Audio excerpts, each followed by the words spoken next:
It is time to battle on the fields of Valhalla for a chance to advance to Day 2 of the World Championship. Only the sharpest commanders, the boldest heroes, and the most disciplined armies will earn their place. This is the Valkyrie Trials. Welcome, heroes! We are prepping for Valkyrie Trials and Worlds in the end, because that's why we're going to Valkyrie Trials, because we want to get one of those buys. Is it just day one buy? Day one buy. Day one buy. So it gets you into day 2 automatic. That's nice. So, which it worked out all right for us last time, right? Yeah, it did. I've got my buy now, so I'm just rooting for the team. Wait, you already got a buy? Yeah. When? For being a runner-up at the World Championship. Oh, you do? That's Yeah, right. I the totally the forgot. The People's Champ. Not to mention that I was the runner-up of the 2025 World Championships of Heroscape. It's great. It's great. So we're going to practice, and that's the number one tip to help you guys in your Valkyrie Trials so we can see your Worlds too, is you need to practice and get familiar with what the meta is. Which it could... No, it's not going to change, actually. I think we have the pool, right? Yeah, No, there is some stuff actually coming out. Just kidding. It will change. Oh, there's a lot of stuff. By the time World comes, Actually, there's going to be a big difference, actually. So, but currently, before... to get the day one buy.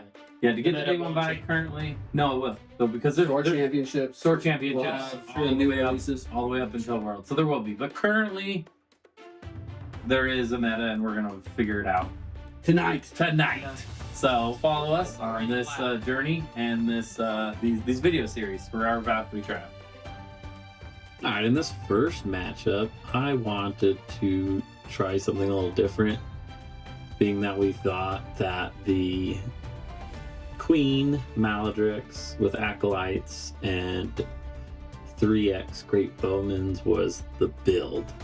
I wanted to try to counter it in some way, so I thought I would use Sergeant Drake Alexander as kind of that assassin, and since he can't be shot by range, he should be able to kind of somewhat counter the Great Bows. And then have BT Raylin protecting the start zone a little bit, as well as creating some extra pressure for when you kill any of my figures. So I don't have any other pictures, just the start one. Basically what happened in this matchup was Drake Alexander went full order markers on him. He went out, and Austin did great as he started with Queen instead. So he brought in the Queen so he'd be able to tie up Sergeant Drake Alexander, which I guess is kind of obvious since I have it. Then there's no reason not for him to start with Queen, because he can go in Queen. If I went in Queen, it'd be even. But if he goes in Great Bows and I go in Drake, then I have that little bit of advantage there, because that was the whole idea. And so I take in Sergeant Drake Alexander, and ultimately ended up killing a couple bugs at the end of the day. And I think I killed a Great Bow. So he didn't get as much value as I hoped, but it's because if you have a good player, he knows how to kind of play around that. And there was one opportunity though I could have taken like 3 disengages to get a heightened attack on the Queen, which, might have been worth it. But in the end, that's why I went with that. Thought it would work out better than it did. And then it looked like he was definitely had the huge advantage, but our Queens ended up fighting each other. And what do you know?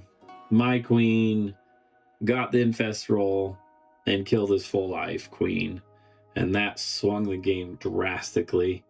And at that point, my Queen and my bugs were able to clean up the rest of his bugs and start fighting off all the Great Bows.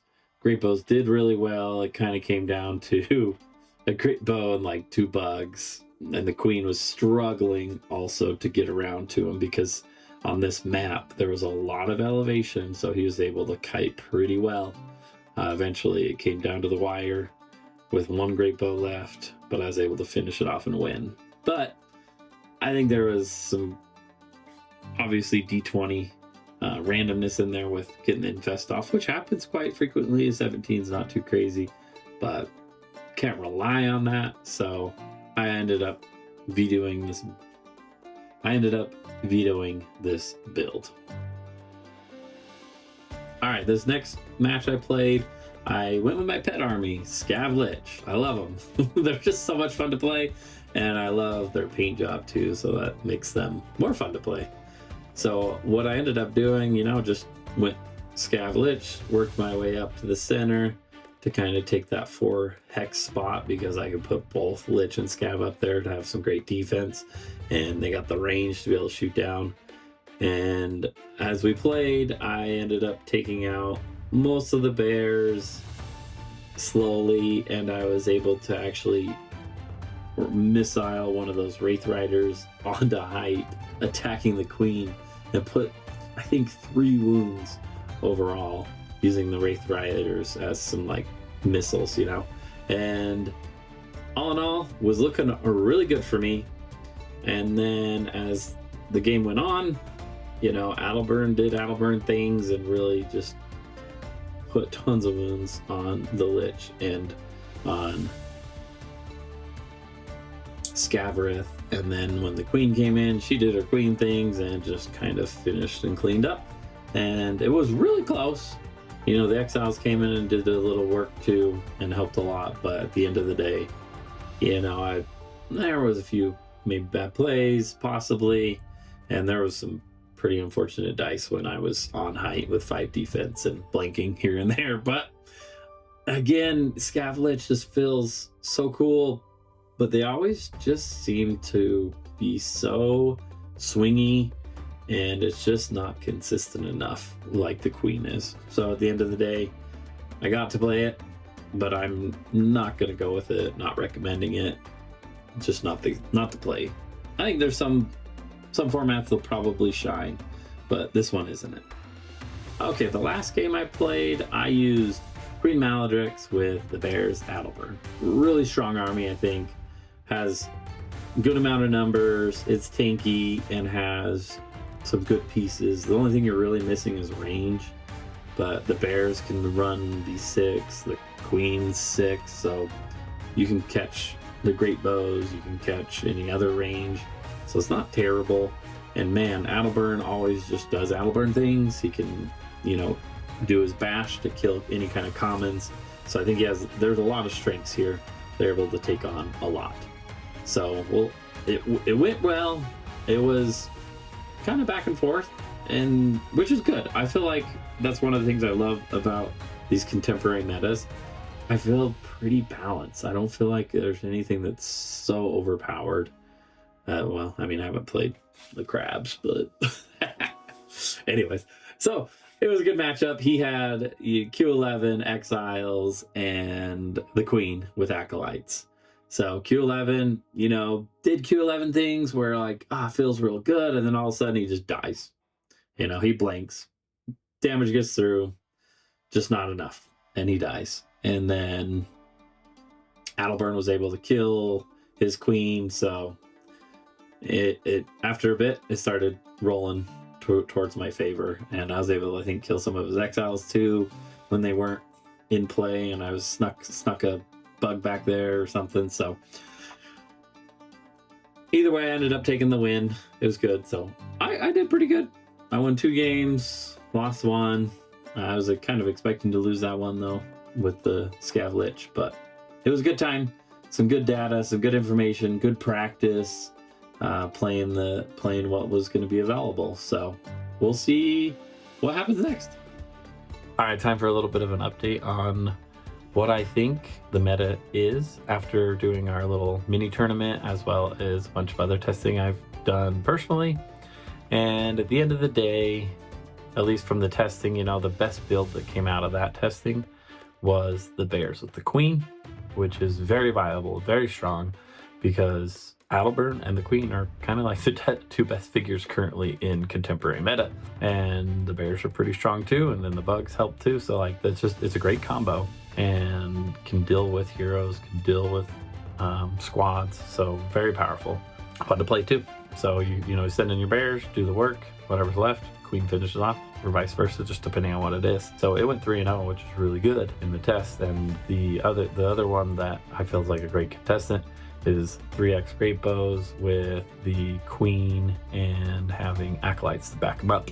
Those two armies we didn't actually have face off during that test. I did test them later though. And the great bows versus the bears wins most of the time because they're able to take out a bear or two before really the clash happens. They're able to switch to the queen and finish them off.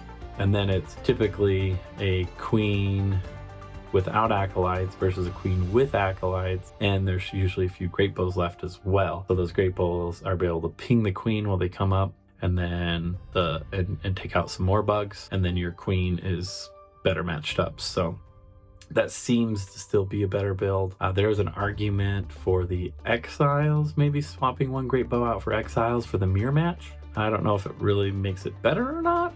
You know, I tested a little bit, it felt kind of similar. So then there's one other build though that I think is definitely a contestant, which is just spamming Gelryie, because that's 20 Gelryie in this format, 500 points, 24 figures. You do 20 Gelryie and then fill in like a Awashia Anshu. Pretty strong because Awashia can take height spots. She gets to be moved for free with the title advance, and also you can get great water for the Gelryie to stand on, so then they get their buff and have that extra defense. So there is a play there as well. Now, is it better than the Great Bow Queen build?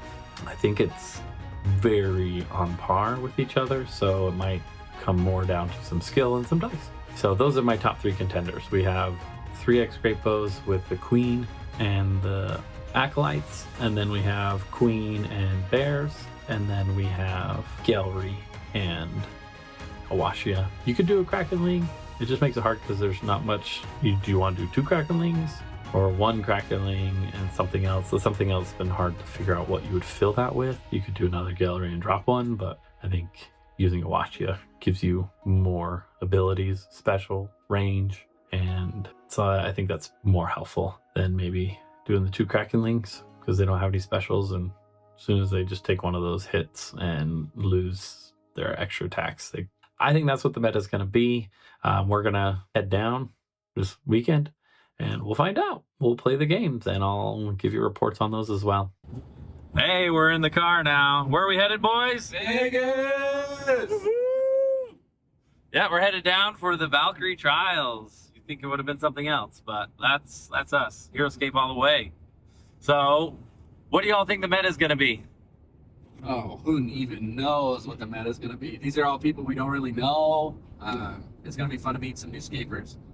Yeah, Nice. I'm excited to meet the new scapers. No idea what the meta is going to look like. Different group. Probably different meta. I'm guessing some queens. I'm guessing some Edelburns. Maybe we see some Scavrith. I would have brought a Scavrith because he's my pet army, but I just know he's not going to win it.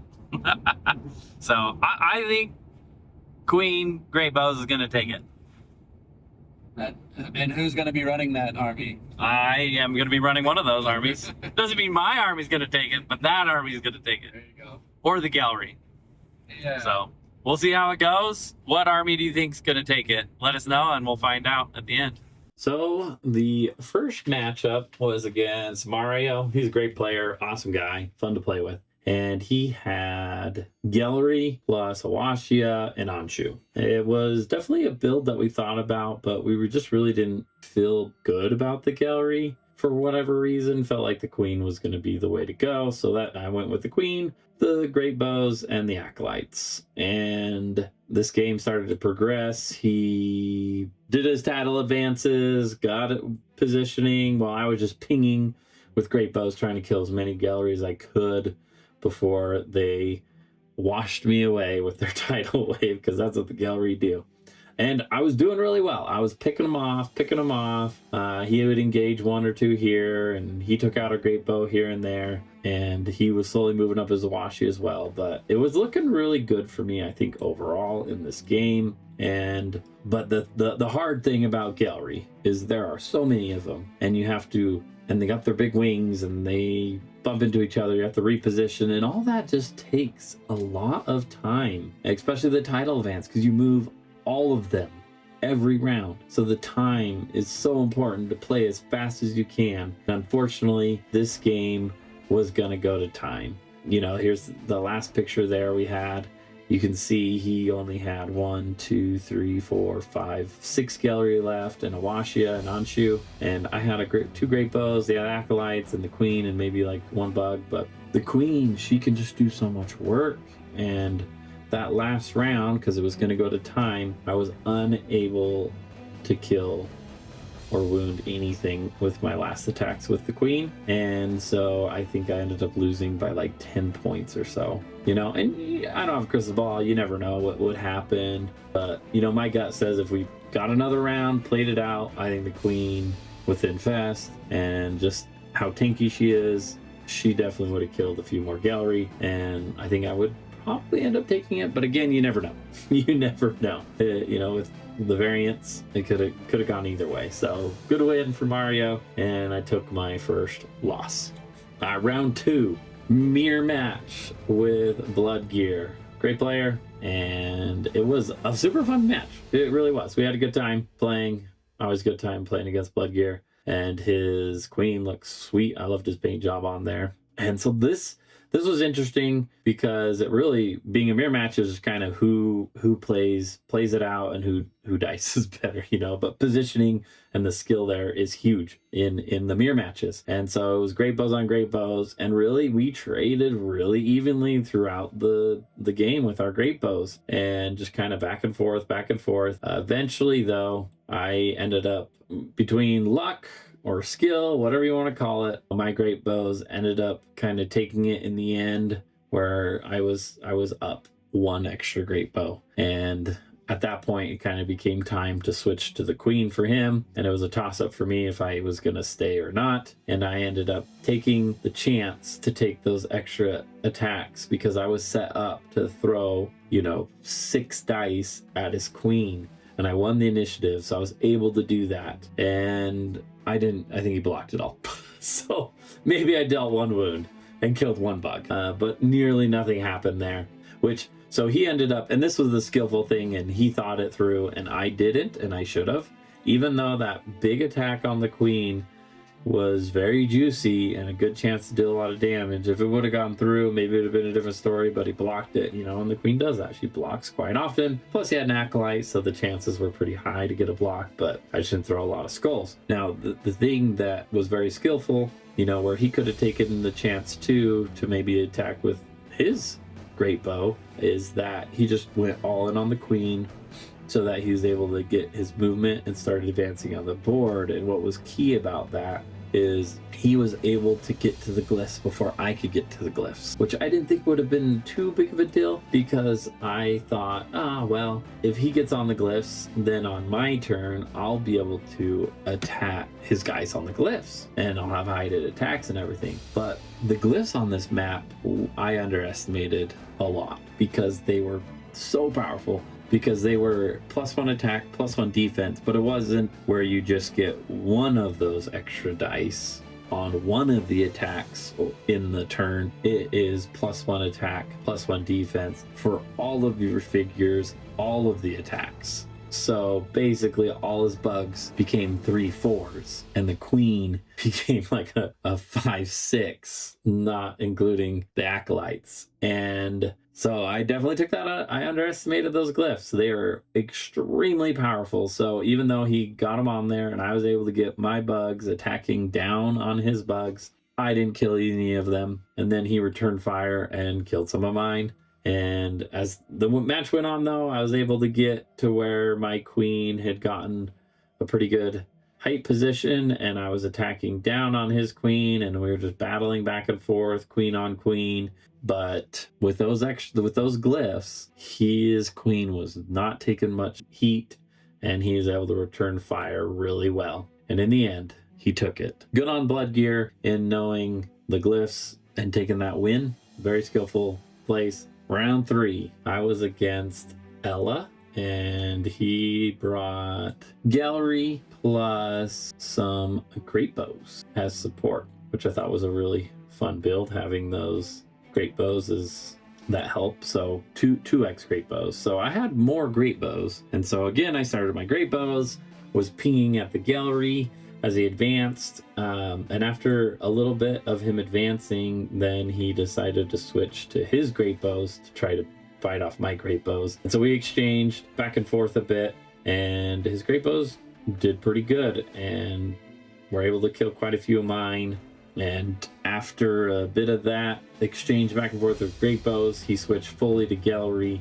And at that point, I had lost most of my great bows, and so I had switched to Queen to try to get the most I could out of those as well, so that I wouldn't have any of those bugs, because those bugs can do pretty good work against Gelryie because they only have that 2 defense, so I'm able to pick them off too.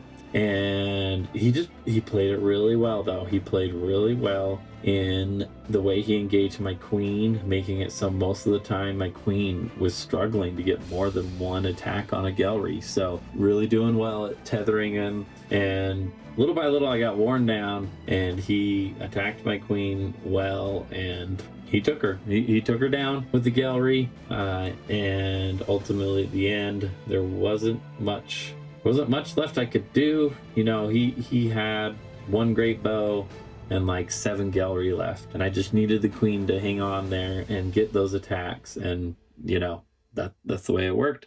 But I think the key thing that Ella did is the way he tethered and made me use my Queen ineffectively, and that's really, I think, what won him the game. That was a really skillful thing to do. I felt schooled there. It was good, though. It was good on his part. So round 3, another loss. I'm, a little beside myself of how badly I'm losing. You know, the first round was really close. The second round, I was ahead, but then I fell behind. And then this one, I felt it was pretty even, but I got outskilled, I think, which is great, because I'd much rather have it be a skill thing than a dice thing, because I have control over my skill. I can improve. I can get better. I can play better. I can position better. But as the day went on, it was clear that the Gelryie War was the build. The only other build that we didn't see was the bears and the Queen together, which I'm gonna have to go back and play that against the Gelryie build, just to see for myself if maybe that was the best build. But clearly the meta was Gelryie, and the Gelryie were winning quite frequently and doing really well. So I ended up taking that round 3 loss as well. Okay, round 4 was against Matthew B, and he had a all pirate army. So he had the Knaves, he had the Dreadnoughts, Crimson, Killian, and I think he had Grabs for filler, and he also had the Exiles. So all pirates, which they can pack a punch. The biggest thing about them is they also can die really quick. So it's a matter of maneuvering and timing with the order markers. I think it's a really hard army to pilot, to be honest. And so it can be tough, especially when you're fighting something that has less to think about. Like the army I had, basically 2 order marker choices: great bows or Queen. And for the most part, I can just go great bows and not worry, and then switch to the Queen. And on this map, it was actually really nice with some pillars and bushes. I was able to completely protect most of the bugs with bushes, and the acolytes were blocking and the pillars. So there's no way I could accidentally have the Queen, just take a lot of damage or a lot of bugs get killed, because I was able to set up really well in the start zone. So the game got going. I went all great bows, and he picked to move up his forces all together. So he had an order marker on the Knaves, and then on the Dreadnoughts, and then the Exiles. So he was slowly bringing everything up. But the disadvantage of uniques is if you just kill one, they become less effective. So that was kind of my goal with the great bows. I brought them up, got them on height, kept them as far back as possible, and then watching his order markers too, I was able to pick off one from this squad, one from that squad, and make sure that I set up in a way, after seeing that he had used an order marker on one guy, then I knew he couldn't go again.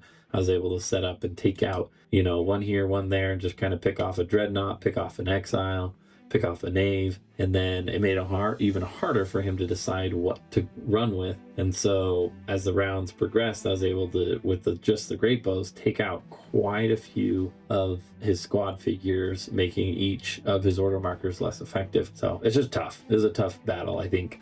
I think I was just favored with the order markers. And as the game progressed, he took out a few great bows, and I took out more of his guys, and then I was able to switch to Queen, and the Queen and the Bugs, were able to finish off most of his squad figures with bonding, and then it came down to the heroes. My Queen and the Bugs got on some pretty height advantage places to be able to finish off his Crimson, and then here the last stand was Killian fighting off the Queen with an Acolyte. So it was a little tough there, but it was a good game, good fight, and again, I just the pirates are hard to play, and so I had it easy with my order marker decisions, and with the great bows and their crazy range was able to pick off those pirates pretty well.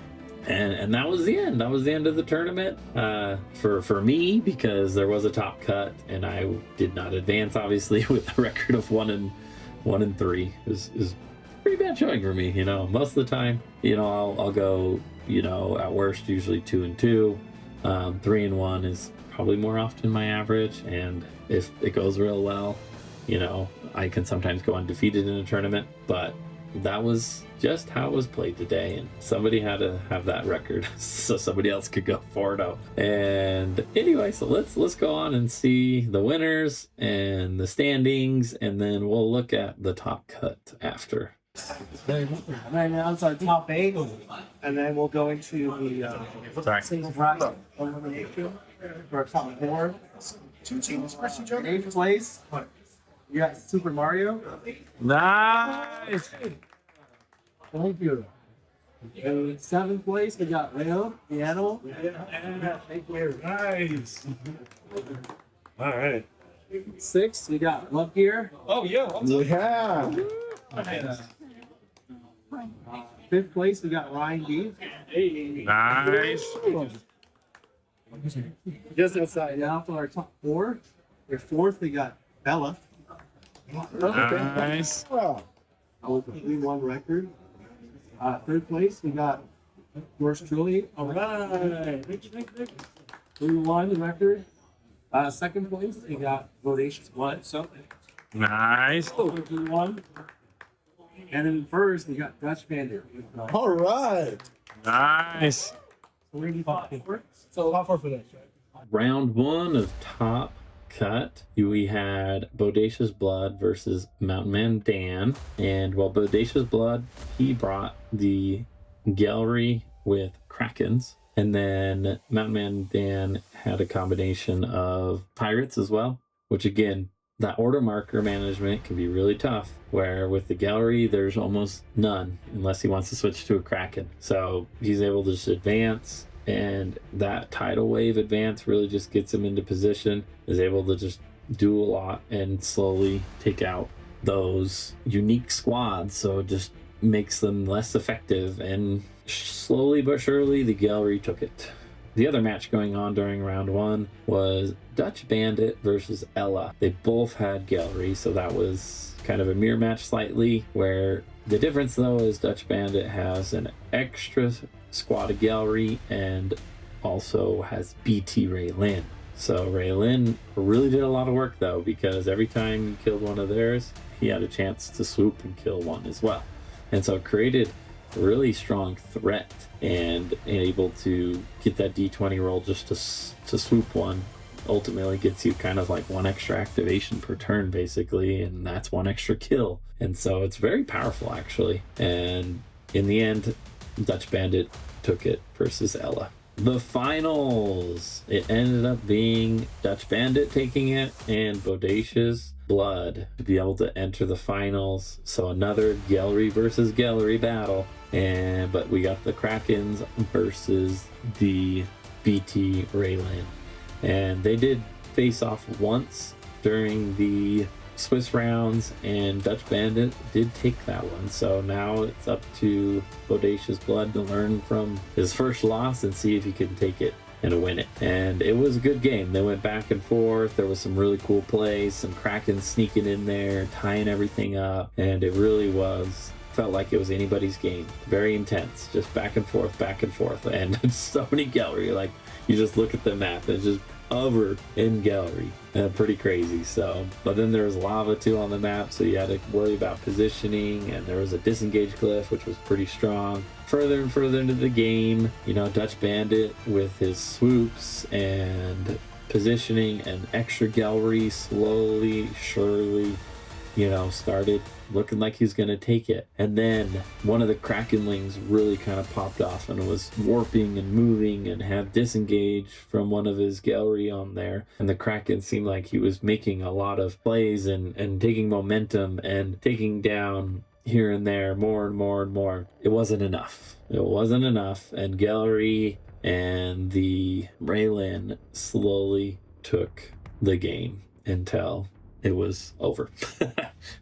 So Dutch Bandit ends up taking the win. So he went undefeated, I believe, which is impressive. That's a lot of games to go undefeated, and it really was. You know, he had the build. He had the build, and he had the skills, and he was able to take first in this Valkyrie trial. Really awesome. Congrats to Dutch Bandit for taking that, and that gets him a bye for day 2 in the World Championship at Gen Con coming up. So that's exciting too. And awesome time, great time. It was so much fun driving down with buddies to meet good friends and have a good time down there in Vegas. And that game store was impressive too. Super cool. But we had a blast. I had a blast. Great fun. Even though I didn't do a great showing, 1 and 3 wasn't fantastic, I had a blast, and I would definitely do it again. Definitely recommend getting out to your local game stores, playing in some Valkyrie Trials. It is just so much fun playing Heroscape with friends. And if you want to see more videos, I got some over there here, and you can see some more gameplays, or if you want to watch painting videos, I got it all. So enjoy and have a wonderful time.